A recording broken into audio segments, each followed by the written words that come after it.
Good morning. So this morning we have readings full of pride and hubris and the inability to recognize when we've been wrong. And then we have the psalm, which, portions of it could be seen in that light, but it's really about, the psalm can really speak to the other side of humanity, who is perfectly humble, but still not quite getting it right, still not quite leading the happy life. And, there's a lot in the Bible and in the New Testament about God's not impressed when we're overly prideful. That would be the summary of it. And it plays out in a lot of different stories, some of them very long, and it plays out in a lot of short stories and small teachings. But overall, one of the big themes is that pride goes before a fall. Or if you like, God is not impressed with your pride and your hubris. And, that is a very helpful message to hear for those of us for whom pride and hubris is a serious character flaw. And Lord knows, those people exist. And maybe you're watching, and maybe you're one of them. But there is, very common in this world, a different kind of person. Pride and hubris are not really their problems. If anything, their problems are low self-esteem. Their problems are not valuing what they can offer the world, not valuing the work that they do, not valuing their contribution as a human being. The people who are depressed, the people who are anxious, the people who are worried. There's a whole group, a whole category, a whole population of people in this world who are struggling and having difficulties and need help and guidance, but their problem isn't pride. Their problem is not hubris. And sometimes when I'm faced with a set of readings like we have for today, because I read from the lectionary and so I don't get to pick and choose.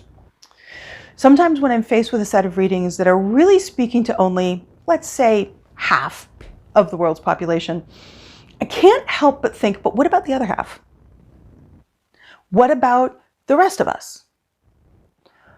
What about the people who have done hard work of self-care and introspection and maybe therapy and counseling, that have done the hard scrabble of climbing up the ladder of self-hatred to finally get to the point where they can recognize and honor the good things about themselves?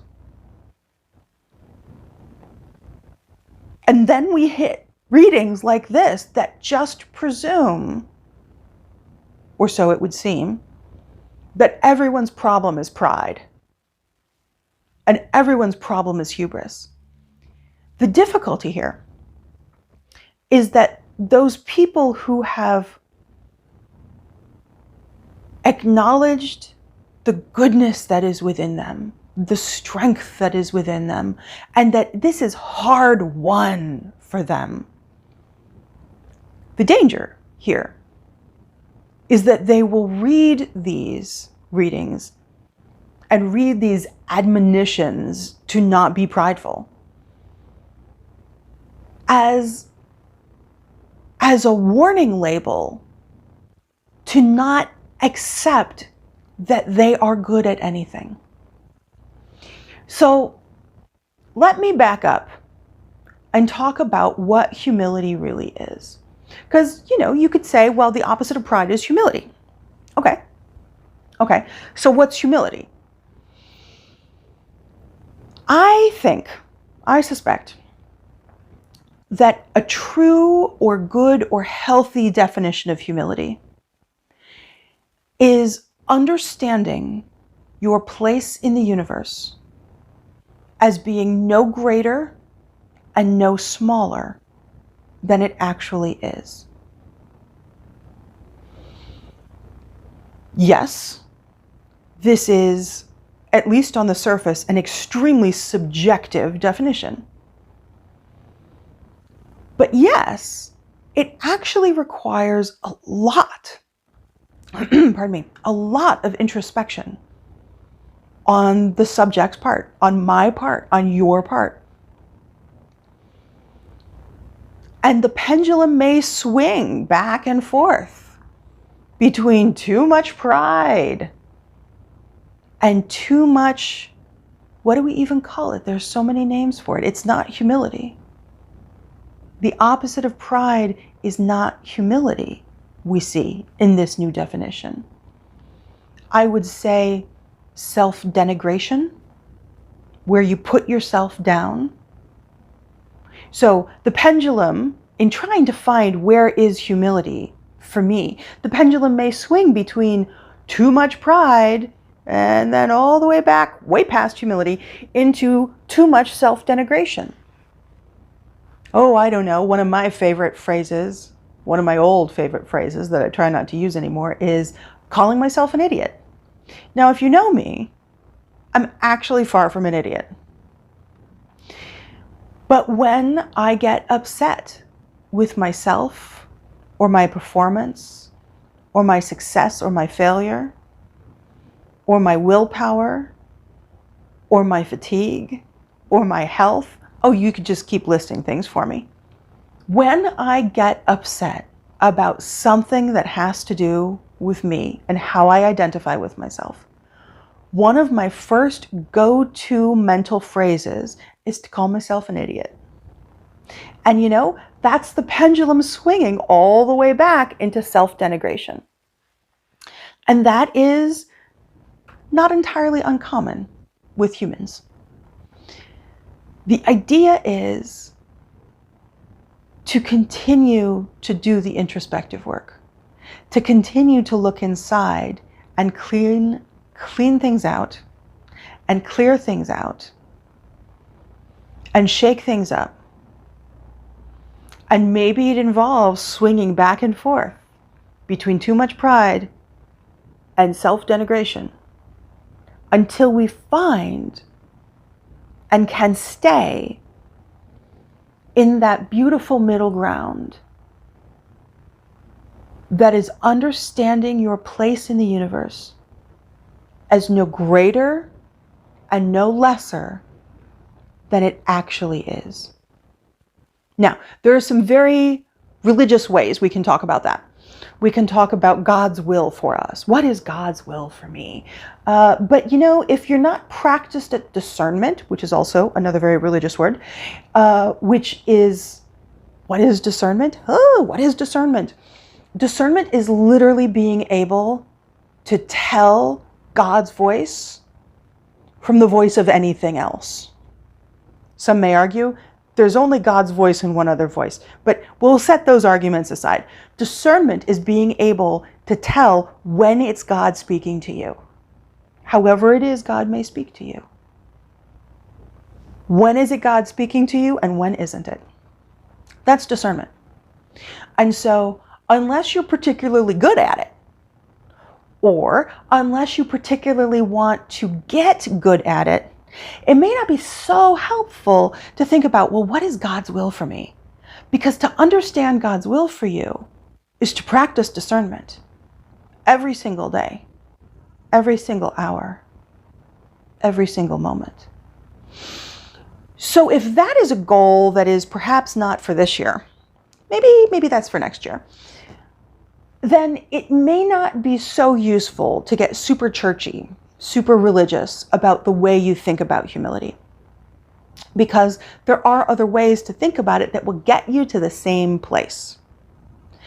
And this sort of non-religious definition, humility is knowing yourself as being no greater and no lesser than you actually are, and knowing your place in the universe as being no greater and no lesser than you actually are, this can be more helpful.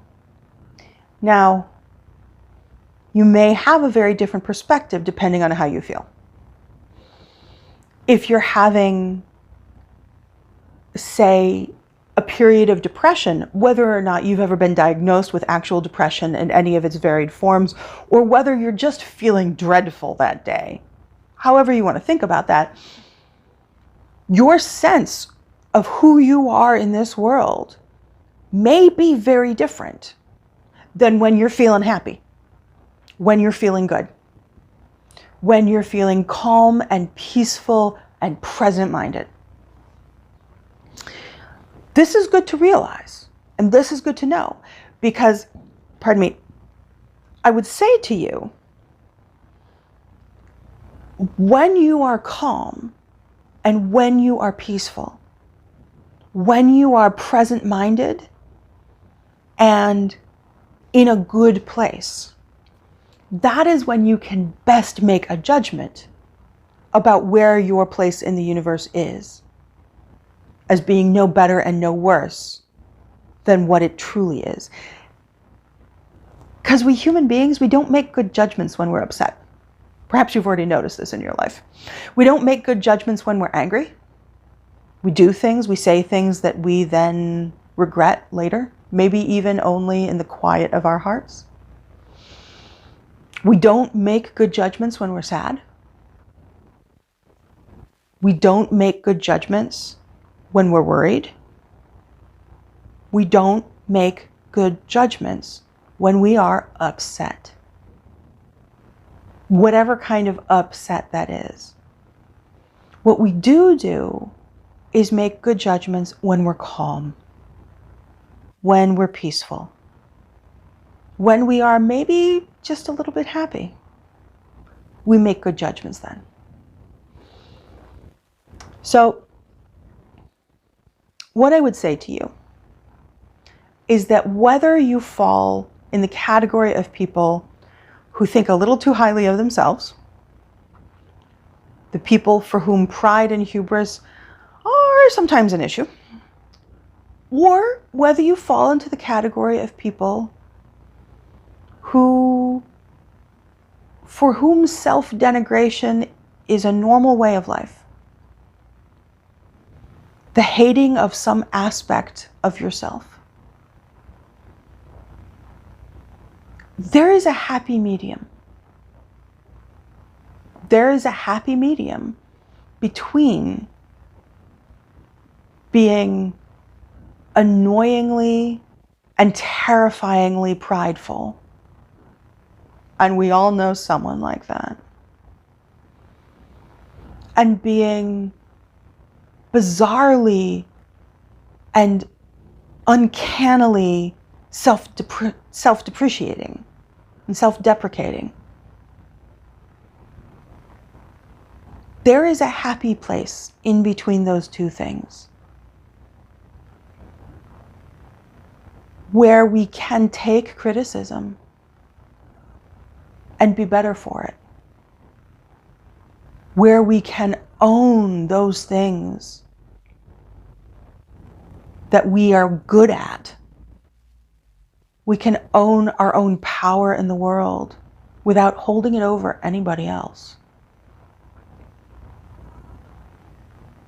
And we can admit to those strengths that we can offer other people.